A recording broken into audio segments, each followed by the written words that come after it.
Hello guys, in this video I am going to show you how to select notification settings on the Bayt.com application.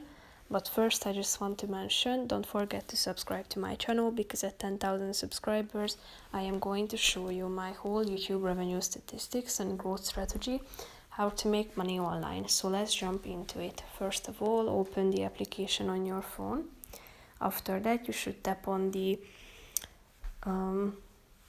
this notification button, which is the fourth option down below. Here you're going to see all of your notifications received from this application. After that, tap on this three dots icon down below, scroll down and tap on the account settings section and click on the first option, notification settings.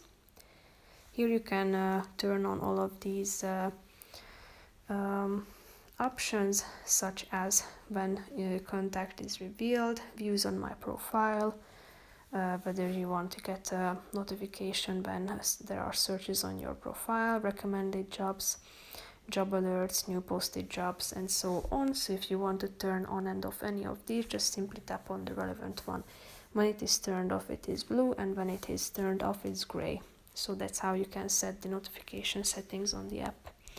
That's pretty much it for this video, guys. See you in the next one. Bye bye.